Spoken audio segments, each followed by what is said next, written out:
इसलिए हम ये कह रहे हैं। मंच से ओवैसी ने भाजपा पर हमला बोला है। ओवैसी ने किसी को नहीं छोड़ा, ना बीजेपी को ना समाजवादी पार्टी को, लेकिन समाजवादी पार्टी को उन्होंने उत्तर प्रदेश में इस मंच से साफ चुनौती दी है, साफ संकेत दिया कि एआईएमआईएम पार्टी अब उत्तर प्रदेश में सिर्फ राजनीति देखने नहीं आई है, बल्कि चुनावी समीकरण बदलने आई है। सवाल यह है कि आखिर ओवैसी के यूपी आने से सबसे ज्यादा घबराहट किसे होनी चाहिए, किसे होनी चाहिए, इस पर चर्चा करेंगे। भाजपा को या समाजवादी पार्टी को? यूपी में बीजेपी को मुश्किल होने वाली है या समाजवादी पार्टी को? यूपी की राजनीति का गणित साफ है, आप जानते हैं। ये सिंपल है, सर्वविदित है, सबको पता है कि भाजपा का कोर वोट बैंक लगभग स्थिर माना जाता है, चाहे वो उत्तर प्रदेश हो चाहे कोई राज्य हो। लेकिन यूपी में यह स्पष्ट है कि भाजपा का कोर वोट बैंक लगभग स्थिर है, लगभग स्थिर है। लेकिन समाजवादी पार्टी का क्या, आपका क्या होगा जनाब आली? लेकिन समाजवादी पार्टी की सबसे बड़ी ताकत आप जानते हैं कि एमवाई समीकरण है, मुस्लिम यादव समीकरण है। मुस्लिम वोट अगर एकजुट होकर के समाजवादी पार्टी के साथ रहता है तो मुकाबला सीधा बनता है। लेकिन अगर उसी वोट में बिखराव शुरू हो जाए, ओवैसी आ जाए, तो सबसे बड़ा नुकसान समाजवादी पार्टी को ही होता है, होगा। और सबसे बड़ा फायदा भारतीय जनता पार्टी को होगा, जहां बिखराव, क्योंकि एमवाई समीकरण तो बीजेपी उससे बहुत दूर चलती है। एक मुश्त एमवाई का वोट जो है समाजवादी पार्टी को पड़ता है।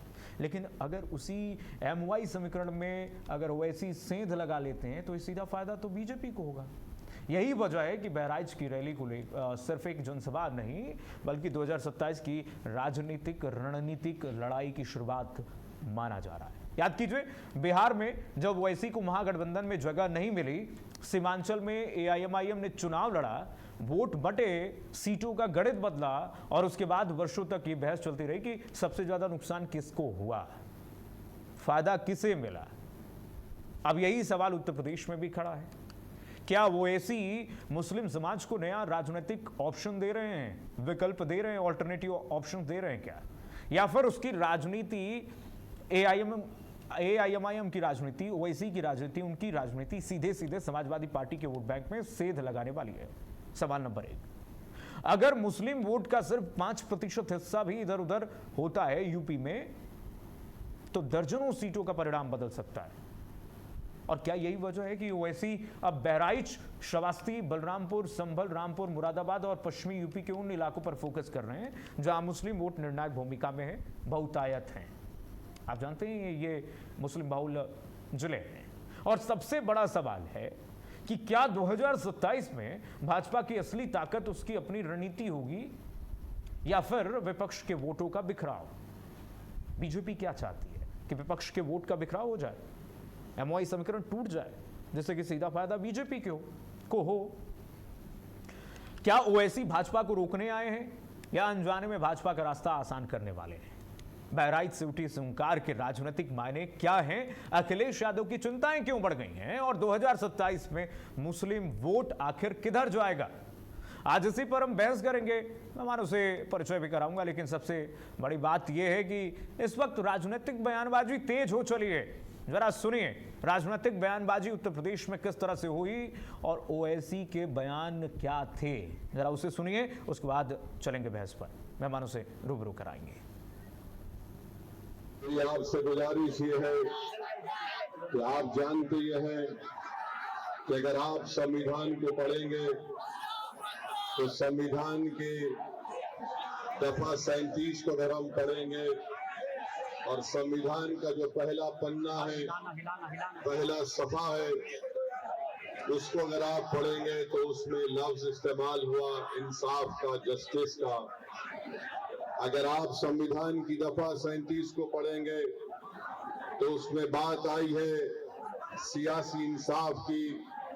इसी सियासी इंसाफ की लड़ाई असदुद्दीन ओवैसी और मजलिस इत्तेहादुल मुस्लिमीन लड़ रही है। अगर आप चाहते ये हैं कि जमीनी सतह से उत्तर प्रदेश में आपकी एक लीडरशिप बने। आपने सुना असदुद्दीन ओवैसी को। ओवैसी साहब कह रहे हैं कि उत्तर प्रदेश में हम सिर्फ चुनाव लड़ने नहीं आए, उत्तर प्रदेश में एआईएमआईएमआई है, ओवैसी की पार्टी आई है राजनीतिक साख बचाने के लिए। असदुद्दीन ओवैसी ये बात तो ऐसे तो कह नहीं रहे,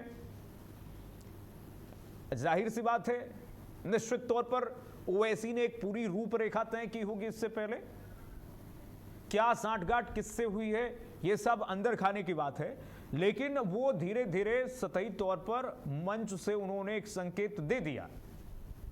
उन्होंने कहा कि राजनीतिक साख की लड़ाई है ये एआईएमआईएम के लिए। अब कितने सीटों पर किसके लिए ओवैसी चुनौती पैदा करते हैं, एआईएमआईएम चुनौती पैदा करती है, ये बड़ा सवाल है। लेकिन ये तो स्पष्ट है कि समाजवादी पार्टी को इससे बड़ा झटका लगने वाला है। समाजवादी पार्टी को आप जानते हैं कि समाजवादी पार्टी का कोर वोट बैंक क्या है, ये सबको पता है। एमवाई समीकरण है, मुस्लिम यादव समीकरण। अगर इसी में ओवैसी कूद जाते हैं और एक ऑल्टरनेटिव विकल्प देते हैं मुस्लिम समाज को कि मुस्लिम समाज के सबसे बड़े नेता, सबसे बड़े हितैषी और सबसे बड़ी हितैषी पार्टी जो है एआईएमआईएम है, उसके राष्ट्रीय अध्यक्ष ओवैसी हैं, उसके बाद क्या? उसके बाद तो पीडीए वाला फॉर्मूला तो धरा का धरा रह गया ना। एक चुनौती अखिलेश यादव के लिए यहां पर आ गई है। अब ओवैसी को कैसे मैनेज किया जाए ये तो समाजवादी पार्टी जानेगी। असदुद्दीन ओवैसी किससे मैनेज होते हैं, क्या करते हैं, क्या खेला करते हैं, ये देखना बहुत महत्वपूर्ण है। लेकिन एक बात स्पष्ट हो गया उत्तर प्रदेश की राजनीति में अब कि असदुद्दीन ओवैसी को आप नजरअंदाज नहीं कर सकते हैं। बिहार का चुनाव आप देख सकते हैं, बिहार के चुनाव में जब उन्हें जगह नहीं मिली इंडिया गठबंधन में, उन्होंने ऐलान कर दिया कि हम चुनाव लड़ेंगे सभी सीटों पर। सीमांचल में क्या हुआ सभी जानते हैं, किस तरह से वोटों का बिखराव हुआ इंडिया गठबंधन का, ये सभी जानते हैं। गुस्साए ओवैसी ने अपने प्रत्याशियों के लिए जी जान लगा दी और जहां मुस्लिम बहुतायत जनसंख्या थी, लोग थे, वहां पर उन्होंने फेस टू फेस प्रचार किए, संवाद किए। उसके बाद आपने रिजल्ट बिहार का भी देखा। उत्तर प्रदेश में भी यही होने वाला है क्या? क्या यही होने वाला है? अखिलेश यादव कह रहे हैं कि एमवाई समीकरण पीडीए हमारे साथ है, पिछड़ा दलित अल्पसंख्यक हमारे साथ है। इस पीडीए में अल्पसंख्यक में अब असदुद्दीन ओवैसी क्या रूड़ा डालने के लिए पहुंच चुके हैं। उत्तर प्रदेश की सियासी जमीन को तैयार करने के लिए उन्होंने जनसभा कर दी है और आगे क्या विकल्प बचता है समाजवादी पार्टी के लिए, यह बहुत महत्वपूर्ण हो गया जानने के लिए। उत्तर प्रदेश की राजनीति इस समय बहुत संवेदनशील समय से गुजर रही है। कहा यह भी जा रहा है कि तैयारियां इसलिए इतनी तेज हो गई हैं सभी पार्टियों की कि सभी पार्टियों ने भाप लिया है कि कुछ ना कुछ तो बहुत जल्दी हो सकता है, कुछ ना कुछ मतलब चुनाव बहुत जल्दी हो सकता है कि जो तय समय है फरवरी चुनाव का, उससे पहले हो जाए चुनाव। क्योंकि कई ऐसे फैक्टर्स दिख रहे हैं, कई ऐसे तथ्य हैं जिनको नजरअंदाज नहीं किया जा सकता है। उधर बोर्ड परीक्षाएं हैं, एसआईआर होने वाला है, उसमें जनगणना होने वाली है। इन सबसे बचने के लिए एक विकल्प ये है कि जल्दी चुनाव निपटा दिया जाए।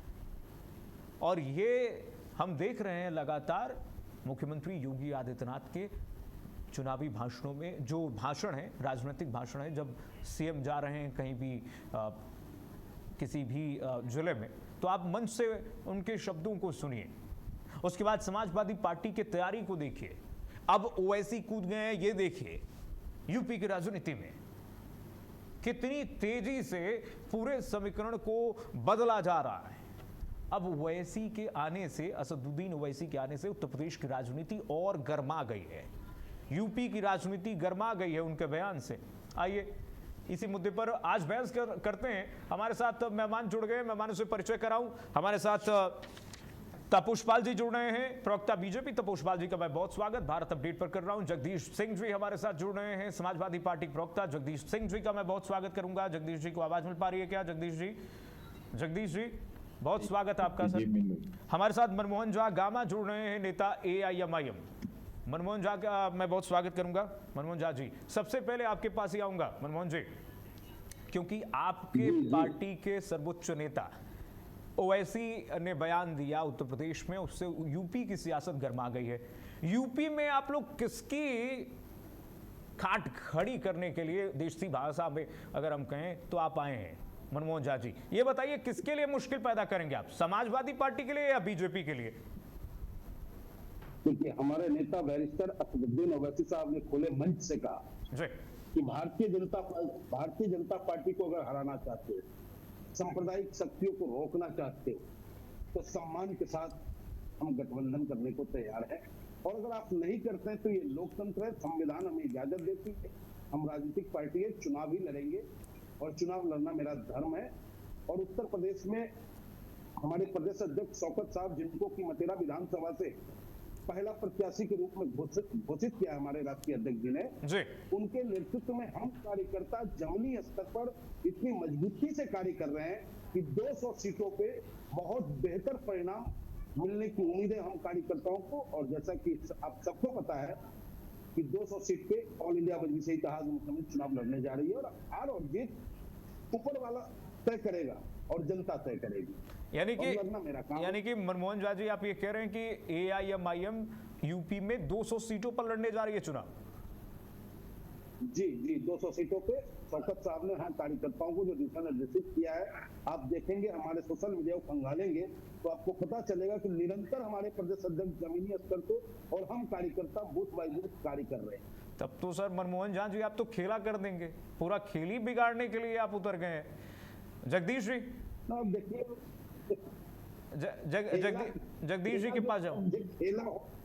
आप तो खेला करने के लिए उतर गए, मतलब अब क्या होगा उत्तर प्रदेश का आप समीकरण? मतलब इधर समाजवादी पार्टी कह रही है जगदीश जी की 300 सीट से अधिक हम लेकर आएंगे, और आप कह रहे हैं 200 सीट पर हम ही उतरेंगे। फिर तो जगदीश जी, आपको नहीं लगता है कि बहुत खेला होने वाला है समाजवादी पार्टी के लिए? पूरा समीकरण बिगड़ जाएगा, PDA वाला समीकरण पूरा बिगाड़ने के लिए उतर गए हैं ओवैसी साहब। ऐसा है शक्तिमान जी, आप भी खुश हो लीजिए और भारतीय जनता पार्टी भी खुश हो ले। ये सब भारतीय जनता पार्टी का खेल है और भारतीय जनता पार्टी खुश हो ले, इसमें हमें कोई दिक्कत नहीं, कोई खुश हो ले। हमको अपना काम करना है, क्या हमको करना है मुझसे मतलब रखते हैं। हम राजनीतिक दल हैं, हमारे नेता, हमारे सर्वोच्च नेता आदरणीय श्री अखिलेश यादव जी, उनका जो निर्णय है वो सर्वोच्च है, वो चुनाव लड़ेंगे। और PDA इतना मजबूती से खड़ा है उत्तर प्रदेश में, ये सब भारतीय जनता पार्टी की चाल, वो कुछ न कुछ अभी अपना चेहरे का रंग बता रहा है कि हमारे ओवैसी साहब के आने से आपका चेहरे का रंग उड़ चुका है। नहीं, आप परेशान ना हो, हमारा चेहरे का रंग उड़े या न उड़े उससे हमको कोई फर्क नहीं पड़ता है, और आपको भी फर्क न पड़ना। राजनीतिक दल है, कोई भी राजनीति है, सबका लोकतांत्रिक अधिकार है, संवैधानिक अधिकार है, जो चाहे जहां से चाहे चुनाव लड़े। समाजवादी पार्टी के इस पर फर्क नहीं पड़ता है। भारतीय जनता पार्टी इस तरह की कोशिशें करती रही है और करती रहेगी, और जनता बहुत अच्छी तरह से जानती है ये असलियत क्या है।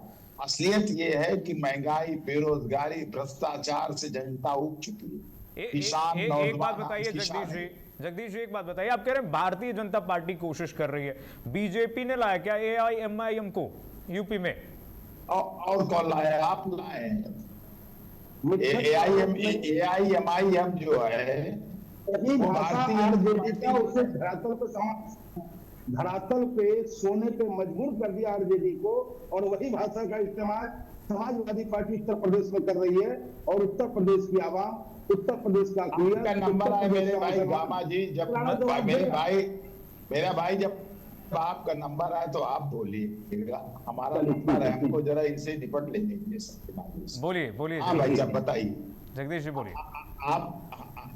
आप ये समझ लीजिए कि जनता जिस तरह से 1 किलो खाद के लिए किसान परेशान है, आज जो नौजवान के पेपर लीक हो रहे हैं वो नौकरी के लिए परेशान है, भ्रष्टाचार चरम सीमा पर है। संस्थागत भ्रष्टाचार भारतीय जनता पार्टी की सरकार में हो रहा है, चाहे किसानों का फसल बीमा हो, चाहे जल जीवन मिशन हो। नाम से लूट हुई है जिस समय देश के सार्वजनिक धन की। यहाँ तक इस सरकार ने और इन लोगों ने भगवान राम को भी नहीं। आपके डिबेट आप ही मेरे डिबेट में कह रहे थे, जिस दिन हमारे नेता श्री अखिलेश यादव जी ने ट्वीट किया था, आप कह रहे थे कि कहाँ है आपके पास प्रमाण, कहाँ ये सब पूरा कैसेट आप बजा रहे थे भारतीय जनता पार्टी का। आज क्या है? भगवान राम के चंदे की लूट हुई है, किसने की है? ये तो कहिए हमारे नेता आदरणीय श्री अखिलेश यादव जी की का भगवान के प्रति प्रेम है कि उन्होंने इसको उजागर किया। नहीं तो आप जैसे पत्रकार और तमाम टीवी चैनल्स हमसे पूछ रहे थे कि बताइए आप को कैसे मालूम हो गया कि वहां चंदे की लूट हो गई। अगर श्री अखिलेश यादव जी उसको न उठाते तो ये मुद्दा इस तरह से न उठता कि भगवान के चंदे की चोरी। पहले भगवान ने इनको श्राप दिया कि उत्तर प्रदेश से साफ हो गए। जिन भगवान का ये उपयोग कर रहे थे, हम लोग भगवान की पूजा करते हैं और उपयोग करने के बाद क्या हुआ? चंदा चोरी। जगदीश जी, सांसद तो आपके हैं ना अयोध्या से? अयोध्या में सांसद तो आपके हैं ना? ठीक है, हमारे सांसद ने मांग की है कि पूरा बंद किया जाए। ट्रस्ट जो है, जिन लोगों ने चोरी किया उनको तत्काल फांसी पे लटकाया। अच्छा ठीक है जगदीश जी, आ रहा हूँ आपके जिन लोगों ने भगवान के नाम में चोरी की, ठीक है, उसमें सब सारे लोग शामिल थे, मीडिया के लोग शामिल थे। मैं आज खुले मन से आपके चैनल में कह रहा हूँ, ठीक है, सारे लोग मुझसे पूछ रहे थे कि आपको कहां से खबर मिली कि नहीं। देखिए, मीडिया पर आरोप तो लगाना बहुत आसान हो जाता है। मुझे लगता है कि मीडिया पर आरोप लगाना समाजवादी पार्टी की एक ट्रेंड बन चुकी है, सभी राजनीतिक दलों की एक ट्रेंड बन चुकी है।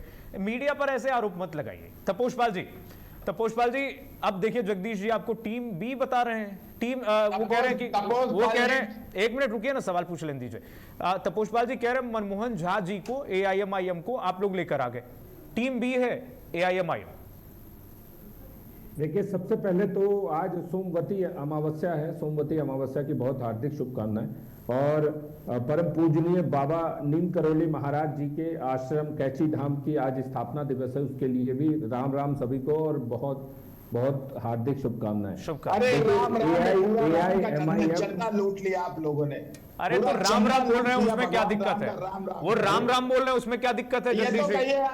राम तो बोलने दीजिए। आज राज शर्मा जी नहीं, राज शर्मा जी को बुलाना चाहिए। अरे उनकी व्यक्तिगत आजादी है, राम बोल लेने दीजिए उनको। जगदीश जी राम तो बोल लेने दीजिए उनको, बोलिए। नहीं, राम बोले, हम राम बोले नहीं करे, लेकिन राम का जो चोरी हुई है, ये सरकार में ने जो है भगवान को भी नहीं बख्शा। उनका भी धन चोरी हो गया। शर्म आनी चाहिए। सरकार ने चोरी किया है क्या? सरकार ने नहीं किया, सरकार के टाइम पे चोरी हुई है। तो सरकार के आपके टाइम पे चोरी नहीं होती थी क्या? तो मुलायम सिंह यादव चोरी करते थे क्या? अरे ये बयान देके आप फंस जाएंगे। अखिलेश यादव जिस समय मुख्यमंत्री थे उस समय चोरी। तपोषपाल जी ये बयान देके आप फंस जाएंगे। तपोषपाल जी ऐसे नहीं कह सकते हैं। तपोषपाल जी अब ये न कहिए कि आपके नहीं, ऐसे बयान बिल्कुल शोभनीय नहीं है। उस पर जांच होगी। जो व्यक्ति वहां पे था वो कॉम्प्रोमाइज अगर हुआ है, वो लोभ में पड़ा है, उसको सजा दी जाएगी। यार आप कह रहे सरकार ने चोरी किया, किस आधार पर सरकार ने चोरी किया है? नहीं, किस आधार पर सरकार ने चोरी किया? आप किसी को इस तरह कहोगे जो है आप अपने शब्द वापस लीजिए। चोरी की है, अपने शब्द वापस लीजिए। कभी माना? कभी नहीं माना।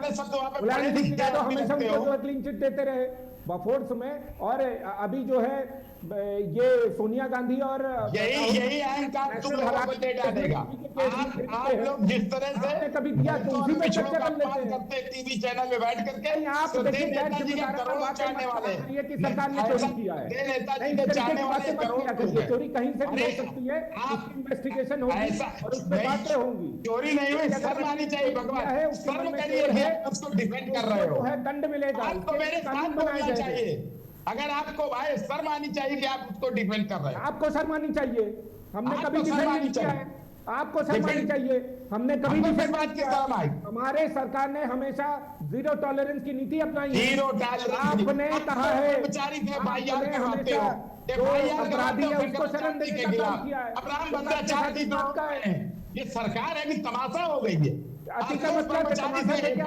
मुख्तार अंसारी क्या थे, तमाशा थे? मुख्तार अंसारी अतीका मत क्या थे, तमाशा थे? बैठ जाते वो वहां जाते थे, हाथ जोड़ के आते थे, केवल सरकार की आड़ में इसलिए जाते थे लेकर अपराधियों के सामने, सरकार का जो मर्डर कर रहा है, जो चोरी कर रहा है। अतीक अहमद क्या ईमानदार आदमी था? अतीक अहमद ईमानदार आदमी था क्या? उसको क्यों टिकट दिए थे? उसको क्यों अतीक अहमद जाने, आप जाने, अतीक अहमद जाने, जिस तरह भगवान ने चक्के सब समाजवादी पार्टी के लोग हैं। अच्छा रुके, आइए मुद्दे पे, सब समाजवादी पार्टी के लोग हैं। मुद्दे पे आने दीजिए। अब आप देख लो एक अच्छा रुके, अरे ये विषय नहीं है जगदीश जी। तपोषपाल जी रुके, तपोषपाल जी रुके, तपोषपाल जी रुके, ये विषय नहीं, ये विषय नहीं है तपोषपाल जी, ये विषय, तपोषपाल जी रुके, तपोषपाल जी रुके, तपोषपाल जी रुके, रुके तपोषपाल जी रुके, जगदीश जी आप भी रुके। ये विषय नहीं है, विषय ये है कि जगदीश भी कह रहे हैं जो है उस पे बात ही नहीं कर रहे हैं। आप मेरे सवाल का जवाब दीजिए, मेरे सवाल का जवाब दीजिए। तपोषपाल जी कह रहे हैं कि एआईएमआईएम को आप लोगों ने ला दिया, ये आपके लिए खतरा है, टीम भी बता रहे हैं। देखिए जी जी जी, मैं इसका जवाब देता हूं। देखिए इनके साथ सबसे बड़ी दिक्कत ये है कि ये जो, देखिए एआईएमआईएम से हमसे कोई मतलब नहीं। एआईएमआईएम अपनी मुस्लिम वोटों की राजनीति करती है और वो खुल के कहती है कि हम जो है यहाँ पे मुस्लिम वोटरों के लिए ही आए हैं, मुस्लिमों के लिए ही आए हैं, और वो जो है उसी आधार पे इलेक्शन लड़ती है। हम इनके मुस्लिम वोटरों पे, जगदीश जी नाराज हो गए, जगदीश जी पानी पी लीजिए थोड़ा। समाजवादी पार्टी हो गए, कांग्रेस हो गए, और भी बाकी जितने दल हैं, वो जो मुस्लिम वोटरों का ठेका लेके बैठे हुए, वो ठेकेदारी इनकी चली जाएगी ओवैसी के आने से। ये लड़े ओवैसी के साथ, हमसे क्या मतलब है भाई? ओवैसी अनर्गल बयान देते हैं, वो महाराष्ट्र गए थे, हम लेके आए थे क्या उन्हें? और ये यहाँ पे आरजेडी के लोगों ने उनके 4 की 6 विधायकों को अपने साथ मिला लिया। उस समय संविधान खतरे में नहीं था, उस समय जो है लोकतंत्र नहीं था। ओवैसी से आप लड़ नहीं पाए, लोगों ने ओवैसी को जो है उनके विधायकों को चुन लिया, उसको बाद में आरजेडी तोड़ के अपने साथ मिला लेती है। तो देखिए, जो मुस्लिम वोट बैंक पर कब्जा करते हैं वही विपक्ष के नेतृत्व देते हैं। मैं यूपी की बात कर रहा हूं, और ओवैसी आके आज सीधा सीधा नेतृत्व विपक्षी नेताओं पे है कि विपक्षी नेताओं को वो सीधे चुनौती दे रहे हैं कि तुम आज की डेट में विपक्षी नेता भी नहीं बन पाओगे। तो आप तो पहले देखिए भाजपा से क्या लड़ेंगे, आप अपना मुस्लिम वोट बैंक बचा लीजिए। आज आपके सामने सबसे बड़ी चुनौती यही है कि वोट बैंक खिसक रहा है, और ओवैसी ने जिस तरीके के स्टेटमेंट दिए हैं और यूपी में जिस तरीके से हाथों हाथ उनको ले रही है यूपी की मुसलमान जनता, तो वो तो ये भी कह रहे हैं, बहुत बड़ा संकेत है। आप ये कह रहे हैं हम लेके आए हैं, ओवैसी को ये भी, तपोषी ओवैसी क्या, एक मिनट रुकिएगा, चुनाव लड़े। आप एक बात बताइए, अभी तक तो ओवैसी आई नहीं थी यहाँ पे, यूपी में आई थी क्या? असदुद्दीन ओवैसी ये भी कह रहे हैं कि वो आपके लिए भी खतरा है। ओवैसी आज तक चुनाव लड़े, वो आपके लिए भी खतरा है। वो कह रहे हैं कि बीजेपी को हराने के लिए सब कुछ मैं करूंगा, बीजेपी को हराने के लिए सब कुछ जायज है। बीजेपी को हराने के लिए वो हरा ले भाई, वो तो वेस्ट बंगाल भी गए थे, वहां क्या मिला उनको? वो यहाँ भी महाराष्ट्र भी गए थे, बड़े बड़े वहां पे जो है बातें करते थे। वो हैदराबाद के तो खुद ही हैं। तो वो भाजपा को हराने से पहले वो अपनी स्थिति तो मजबूत कर लें। ओवैसी वो है कहाँ पे, और उनकी सबसे बड़ी लड़ाई जो है वो राहुल गांधी और अखिलेश यादव से है। वो अपने जो लोग केवल मुस्लिम वोट बैंक के भरोसे यहाँ पे जो है विधानसभा में जीत के आने की कोशिश कर रहे हैं, उनके लिए सबसे बड़ी चुनौती है। हमारे पास तो ऐसी कोई मतलब हम वोट बैंक या पीडीए या इस तरीके से तो उनको चलते नहीं है। जगदीश जी से जवाब तो है सबका साथ सबका विकास, जगदीश जी से आधार पे चल रहे हैं, और यूपी की जनता में चुन रही है। वैसे अभी आए हैं, पहले भी हमने यहाँ पे अब यहाँ समाजवादियों को हराया है, 2 बार से हमारी वहां पे सत्ता चल रही है। Okay sir, okay. Jagdish ji से एक जवाब ले लेते हैं, उसके बाद मनमोहन झा जी के पास जाऊंगा। जगदीश जी, सीधे तपोषपाल जी कह रहे हैं हमारा तो उससे कोई, उस वोट बैंक से कोई हमारा कोई रिश्ता नहीं है, संबंध नहीं है, हमें कोई दिक्कत नहीं है, हमें कोई दिक्कत ही नहीं है, हमें कोई दिक्कत ही नहीं है।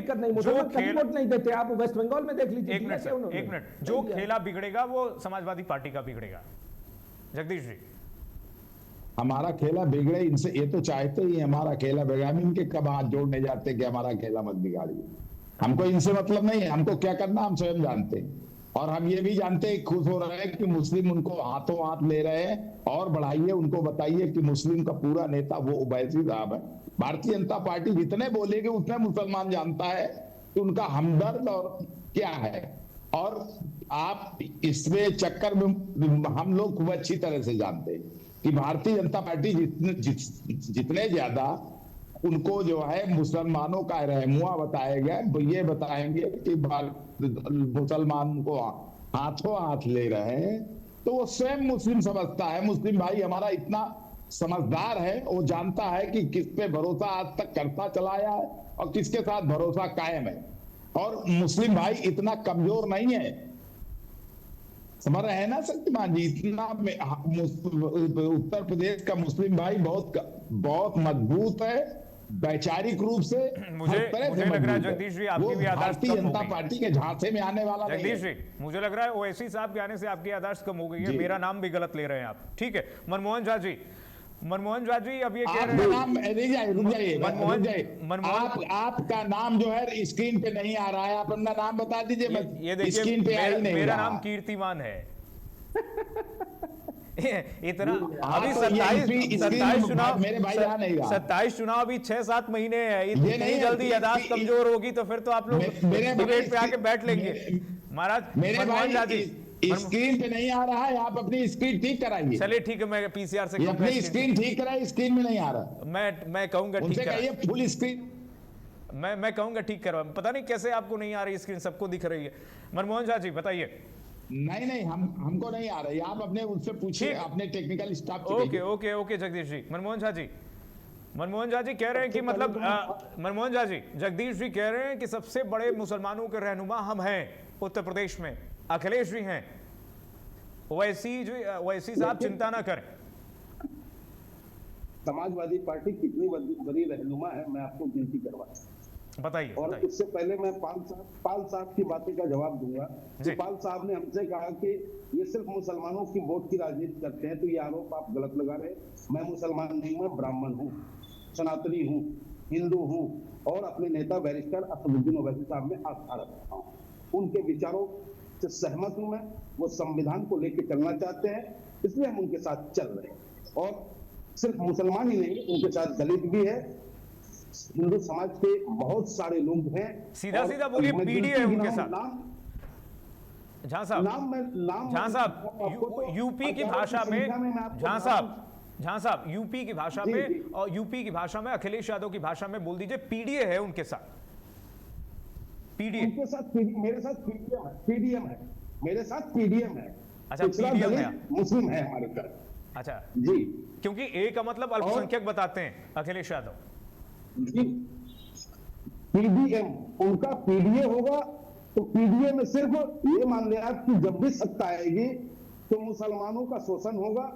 समाजवादी पार्टी की सत्ता हो तो मुसलमानों का शोषण, बसपा का सत्ता हो तो मुसलमानों का शोषण, और आज भाजपा की सत्ता है तो मुसलमानों का शोषण।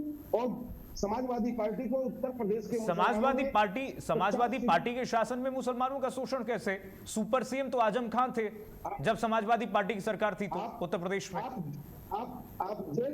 जेल का आंकड़ा निकाल लें, समाजवादी शासन में जेल जाने वालों की संख्या मुसलमानों की होती थी। अच्छा। सिपाही भी अगर है वो यादव है तो अपने आप को एसएसपी से कम नहीं समझता है। कंधे सरकार किसी की हो, कंधा मुसलमानों का होगा और डंडा पुलिस की होगी। आज उत्तर प्रदेश में जिस तरीके से बुलडोजर का खौफ दिखाया जाता है, उत्तर प्रदेश में जिस प्रकार से एनकाउंटर किया जा रहा है, उसके बावजूद समाजवादी पार्टी को उत्तर प्रदेश के मुसलमानों ने जितनी ताकत दी, एक बार भी माननीय अखिलेश यादव जी के जवान से उन मुसलमानों के लिए पीड़ा नहीं छलका। जगदीश जी बताएंगे, के मुसलमान, जगदीश जी बताइएगा जरा। जगदीश जी बोलेंगे, जगदीश जी बोलेंगे, जगदीश जी बोलिए, 2027 जगदीश जी बोलेंगे, जगदीश जी बोलिए सर, बोलिए सर, जगदीश जी बोलिए। कहना ये चाह रहा हूँ कि झा साहब जो है जी, जितना हमारे खिलाफ बोल रहे हैं समाजवादी पार्टी के खिलाफ, अरे भैया हम तो विपक्ष में हैं, आप भी विपक्ष में हैं। भारतीय जनता पार्टी जहाँ साहब सत्ता में है, हम लोगों की खिलाफत सत्ता की करनी है, आप हमारी खिलाफत कर रहे हैं। नहीं, आपकी खिलाफत नहीं कर रहे हैं, लड़ाई हमारी सरकार से है। वो तो सवाल उठा रहे हैं, लेकिन सवाल आपसे बनता है ना, आपको समाजवादी पार्टी से लड़ाई, वो तो जगदीश जी ये कह रहे हैं, आपकी मजबूरी समझ रही है। जगदीश जी समाजवादी पार्टियां वो खिलाफत नहीं कर रहे हैं, वो तो कह रहे हैं कि मुसलमानों के खिलाफ अगर अत्याचार हो रहा है यूपी में, तो अखिलेश यादव ने बोला क्या कभी एक भी बार मुखरता से आवाज उठाई क्या, खिलाफत की क्या? ये उत्तर प्रदेश का मुसलमान जाता है, हमको प्रमाण देने की आवश्यकता नहीं है। आज के दिन हमको प्रमाण देने की आवश्यकता नहीं है। मुस्लिम भाई, और चाहे हिंदू हो, चाहे मुस्लिम हो, चाहे सिख हो, चाहे ईसाई, आज सर्व समाज का समर्थन आदरणीय श्री अखिलेश यादव जी के साथ है, इसमें कोई दो राय नहीं। आज अखिलेश यादव उत्तर प्रदेश के नहीं, देश के सर्वोच्च नेता, और उनके साथ उत्तर प्रदेश का 40-45% वोट है। अच्छा, अब तो ये कुछ ज्यादा नहीं हो गया तपोष जी? अभी ये कुछ ज्यादा नहीं होगा जगदीश जी? बोल रहे हैं मतलब यूपी को फांद करके आप कह रहे हैं देश के सर्वोच्च नेता है अखिलेश यादव, मतलब यूपी को छोड़ के आप कह रहे हैं पूरे देश को। आज उत्तर प्रदेश जो है संतुलन, यार आप अपने तक सीमित रहिए। मान्यवर, आप जो है बहुत होशियार हैं, आपको तो राज शर्मा जी ठीक करते हैं, और जिस तरह की भाषा का आप प्रयोग करते हैं। तपोष जी को लाइए जरा स्क्रीन पे, तपोष जी को लाइए, सुन लीजिए, तपोष जी को लाइए जी। मान्यवर, आप सुन लीजिए मेरी बड़ी गंभीर बात। आप एक बहुत बड़े दल के, जिसकी बहुत कहते हैं कि बहुत राज्यों में सरकार है, 22 राज्यों में सरकार है। अरे आप, इसीलिए मैं कह रहा हूं, पता नहीं किस तरह से आप, मैंने भारतीय जनता पार्टी के बहुत प्रवक्ताओं के साथ किया, लेकिन अमर्यादित भाषा आज आप बोले हैं, मुझे खटक गई, मैं आपके साथ कभी नहीं बैठूंगा। तो आप भी लगाना चाहते हैं स्टंट क्या? अमर्यादित क्या है, आप ये बताइए। आप भी स्टंट लगवाना चाहते हैं क्या? हम लोग यहाँ जगदीश कभी रहे नहीं है। एक मिनट मेरी बात सुनिए, आपको मालूम है? नहीं, आपको नहीं मालूम। राम को ऐसा है ना, पे गोली आपने चलाई, उन्हीं का पैसा चोरी कर रहे हो, उन्हीं का पैसा हमको बता रहे हो, उनका पैसा चोरी कर रहे हो, जनता हमको बता रहे हो। शर्म आनी चाहिए आपको। क्या बताइए? अरे जगदीश जी, आप मनमोहन झा जी से निपटिए पहले। एक मिनट तपोष पाल जी रुकिए, तपोष जी रुकिए, तपोष जी रुकिए, तपोष जी रुकिए, तपोष जी रुकिए, तपोष जी रुकिए। जगदीश जी, मुझे तो शंका, जगदीश जी ऐसा जगदीश जी तो लगता है कि ये प्रवक्ता नहीं है भारतीय जनता। अच्छा छोड़िए ना, वो छोड़िए ना, वो प्रवक्ता उनकी पार्टी जानती होगी, सरकार ने श्रद्धेय नेताजी को।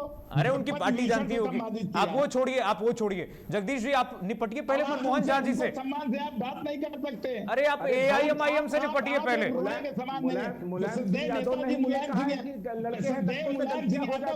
पैर की धूल के बराबर आप नहीं हो। क्लीन चिट देने का काम किया वो मुलायम सिंह यादव ने किया।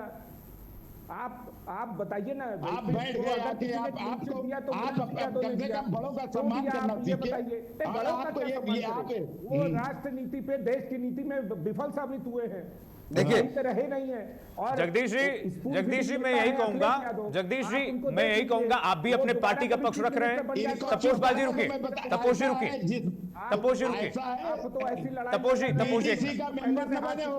एक मिनट, जगदीश जी का मेंबर कभी ना गांव सभा के मेंबर ना बने। अच्छा रुक जाइए, आप दोनों लोग रुके, दोनों लोग रुके। जगदीश जी मैं यही कहूंगा, तपोष पाल जी भी अपने पार्टी का पक्ष रख रहे हैं, आप भी अपने पार्टी का पक्ष रख रहे हैं। इसमें बड़ा छोटा नहीं है सर, इसमें बड़ा छोटा का पक्ष रखने से मेरे भाई, इसमें बड़ा छोटा नहीं है। आप मैं तो ये कहूंगा तब जगदीश रुकिए, जगदीश जी सुनिए, सर सुनिए एक मिनट, जगदीश जी रुकिए। तपोष पाल जी से निपटने से पहले आप तो आज मनमोहन झा जी से निपटिए, AIMIM से निपटिए सर।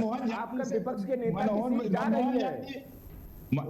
झा जी जो है ना, उन्होंने साफ ये कहा है कि मुसलमान दरी बिछाने नहीं आया है। अब मुसलमान दरी नहीं बिछाएगा, खुश हो दीजिए, आप दरी बिछाएंगे। अखिलेश यादव पाखंडी लोग आप खुश हो जाएंगे। मनमोहन झा जी एक कमेंट कीजिए, मनमोहन झा जी बहुत तेज से मुस्कुरा रहे हैं। मनमोहन झा जी बोलिए, कमेंट कीजिए। ओवैसी के नेताओं के झा साहब एक कमेंट दीजिए, झा साहब एक कमेंट दीजिए। मुसलमानों का कॉन्फिडेंस सबसे ज्यादा लूज हुआ है आप पे।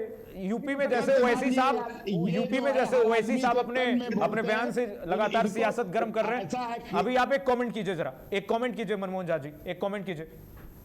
यह है कि उत्तर प्रदेश में असदुद्दीन ओवैसी साहब के आगमन से राजनीतिक संतुलन बिगड़ने लगा है लोगों। अच्छा, कब ओवैसी साहब नहीं गए मेरे भाई? ओवैसी साहब तो लगातार लड़ रहे आ रहे हैं। अब लाइए जगदीश जी को, मनमोहन जी को लाइए, उत्तर प्रदेश स्क्रीन को लाइए। अच्छी तरह जानती है। अरे आप सुनिए ना, बुजुर्ग हैं आप हमारे, सुनिए ना। और पाल साहब, इतना जरूर मैं कहूंगा कि परम श्रद्धेय धरती पुत्र मुलायम सिंह यादव जी का सम्मान मैं ही नहीं, हर वो राजनीतिक व्यक्ति करता है। और क्या प्रधानमंत्री जी गलत थे कि उन्होंने पद्मभूषण दिया? तो आप ये न कहें कि उन्होंने ये बयान दे दिया, वो बयान दे दिया। राजनीतिक रूप से मंच पे कोई बयान अगर हो जाए तो उसको लेकर के आप पद्म भूषण अवार्ड को नकार नहीं सकते। ठीक है, आप मुलायम सिंह इतने श्रद्धेय हैं, एक वाक्य बस, अगर इतने श्रद्धेय हैं तो फिर अखिलेश यादव ने उनको मंच पर इतने गंदे तरीके से बुरे शब्दों के साथ धक्का मार के नीचे कर दिया, वो लास्ट तक ये बोलते हैं निकालना। अखिलेश यादव के नेतृत्व में आप कैसे ला सकते हैं?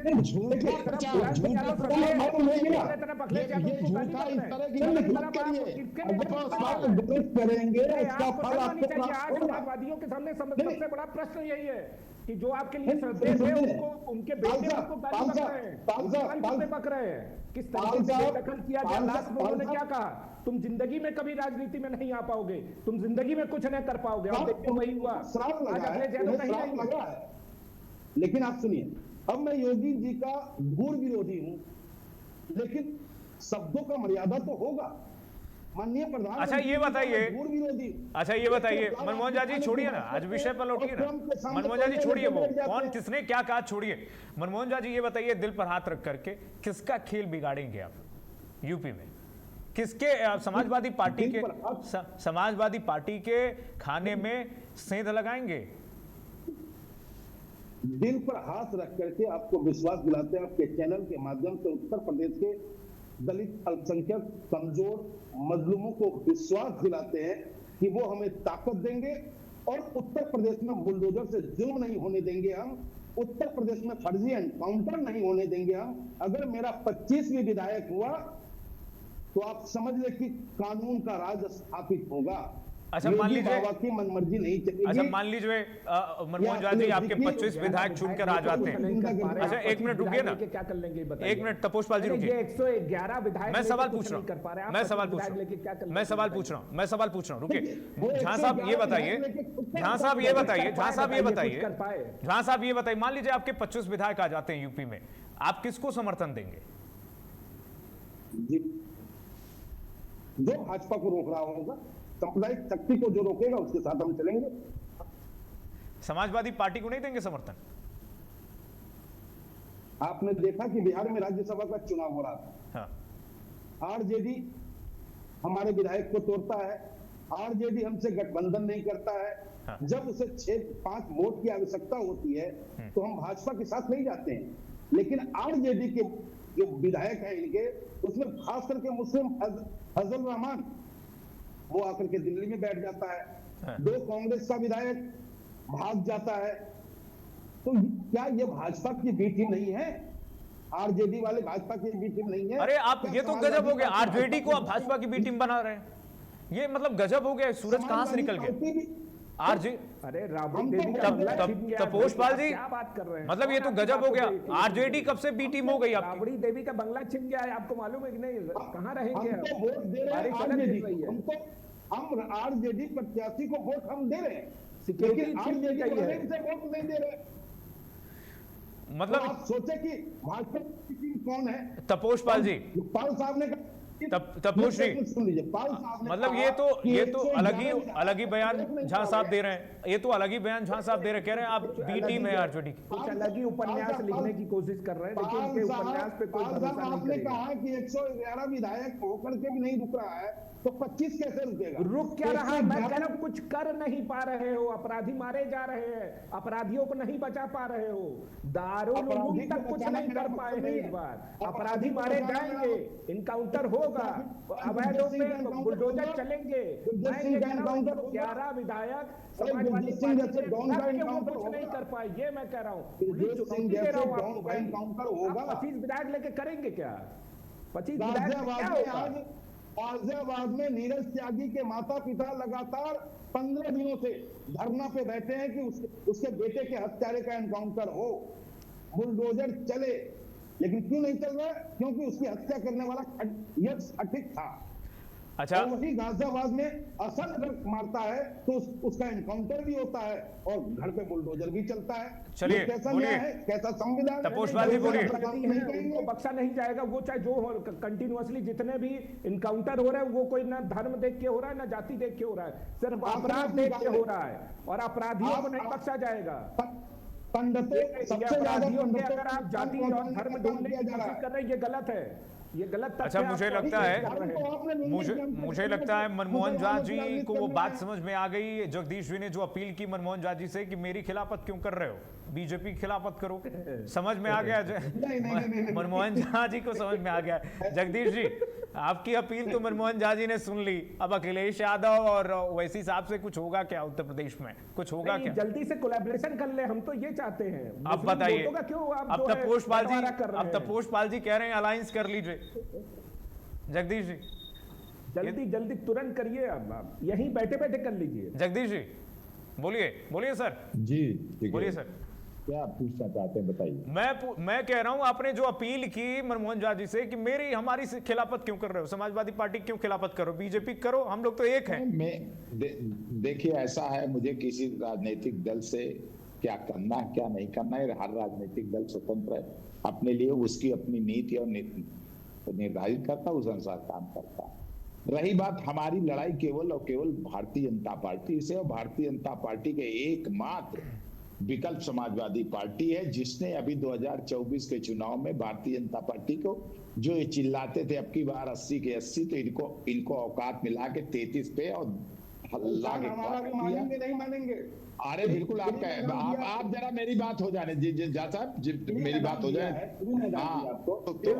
कहाँ मैदान फ्री है इस बार, तो जरा आप चुप हो जाए, खराब है। कीर्तिमान जी मेरी बात आने दीजिए, बीच में मत टुकवाइए, मेरी बात आने दीजिए। जगदीश जी बोलिए। भारतीय वो तो आपके सहयोगी बोल रहे हैं, मैं कहाँ बोल रहा हूँ। 33 पैरों का 200, ये पीडीए की ताकत थी कि 256 विधानसभा में हमने इनको हराया है, और अब की बार 356 में इनको हराएंगे। नोट कर लीजिए, जिस तरह से किसान, नौजवान, मजदूर, व्यापारी, सारा का सारा वर्ग परेशान है। भारतीय जनता पार्टी का भ्रष्टाचार इस कदर है कि जनता की तो लूट हो रही, भगवान की भी लूट हो रही है।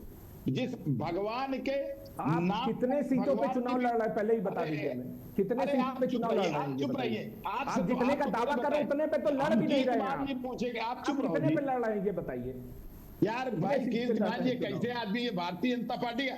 कौन आदमी है जिसको ये शऊर नहीं है कि डिबेट में कम से कम अपनी बारी में बोला जाए? आप इतनी सीटें जो क्लेम कर रहे हैं उतने पे तो लड़ भी नहीं रहे हैं। आप अपना काम करिए, हम कहाँ लड़ेंगे कहाँ नहीं लड़ेंगे तुमसे थोड़े पूछने जाएंगे। अरे तो अभी अखिलेश यादव बोल रहे थे कि किसको किसको टिकट मिल रहा है बाहर। ऐसा है बानवर, अगर शऊर नहीं है आपको, शब्दों की मर्यादा नहीं है। अब आप बताइए, अखिलेश यादव जो है उनको ऐसा है, भाजपा में क्या टिकट मिलेगा, इसके लिए आप वो प्रेस कॉन्फ्रेंस करके बोल रहे थे कि नहीं? आप ये बताइए, हम लिए अखिलेश यादव क्यों बयानबाजी कर रहे थे? मतलब ये है कि अखिलेश यादव भाजपा से चुनाव लड़ना चाहते हैं। अभी तो वो कह रहे हैं कि किसको देंगे और किसको नहीं देंगे।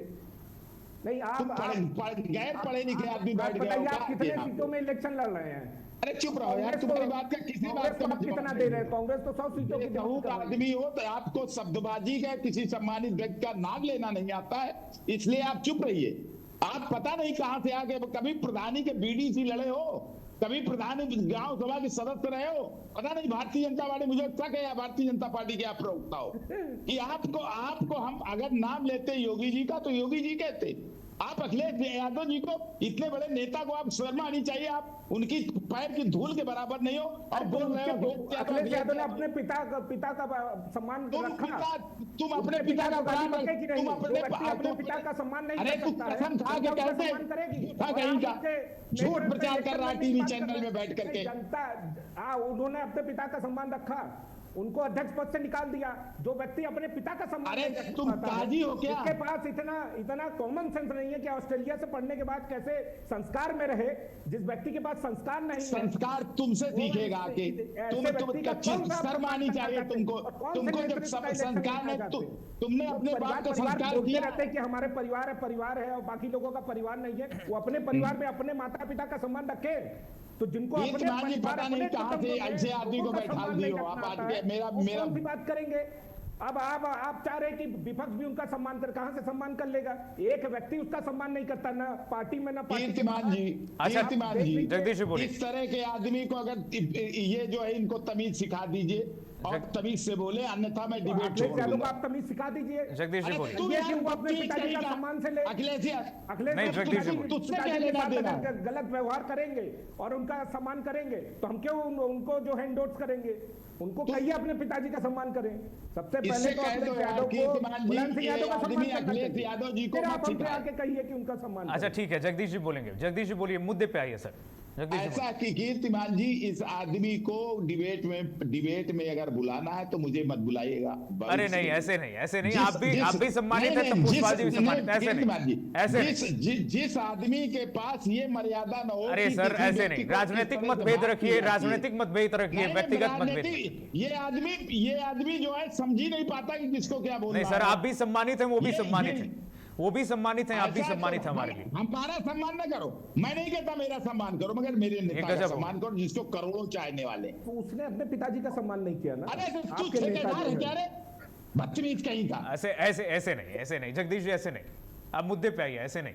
ये ठेकेदार है क्या? नहीं, कोई ठेकेदार नहीं, कोई किसी का ठेकेदार नहीं। के साथ ऐसे बोलना चाहिए। आप अपने पिताजी के साथ ऐसे बोलते हैं क्या, बताइए? कोई किसी का ठेकेदार नहीं, सब अपने अपने पार्टी का पक्ष रख रहे हैं। ये किस तरह के झूठ बोल रहा है बैठ के टीवी चैनल? मंच पर से किस तरीके से माइक छीन लिया गया, उनको मंच पर से निकाल दिया गया। मुलायम सिंह यादव बहुत दुखी थे और कहे थे कि तुम राजनीति में कभी सफल नहीं होगे। इस तरह बोलता है जैसे कि अखिलेश यादव की वही स्थिति और AIMIM बाकी काम।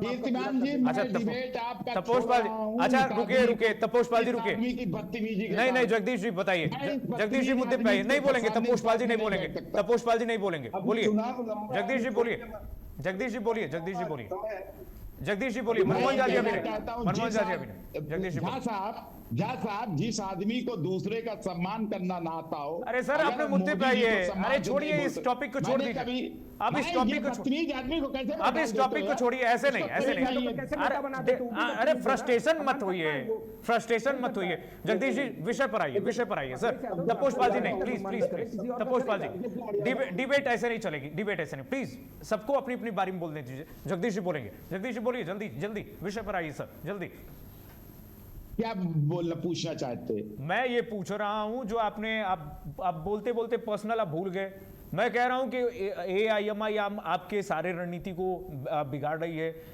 ओवैसी साहब आकर कह रहे हैं हम PDM ला रहे हैं। PDA आपका है, PDM हमारा है, मुसलमान हमारा है। ऐसा है कि ये जिसको जो कहना कह ले।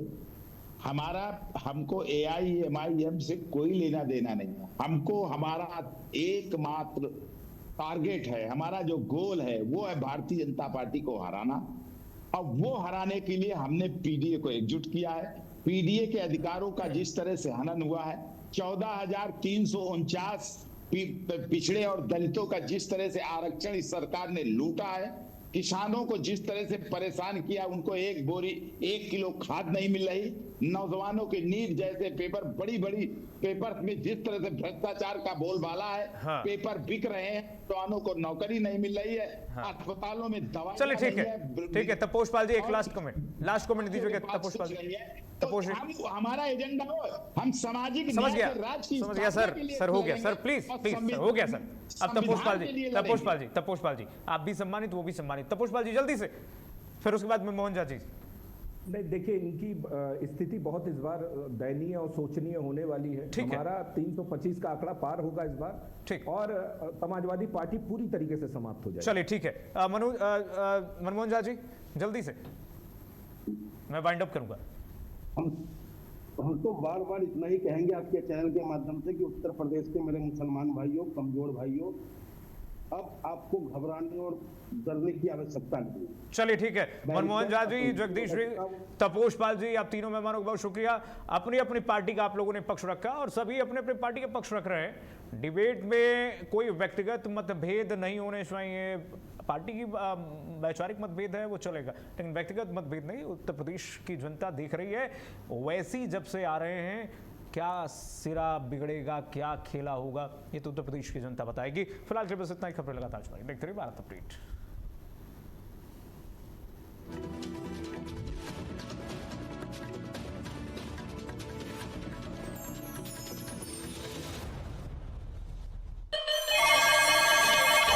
खबर अब सिर्फ स्टूडियो तक सीमित नहीं होगी।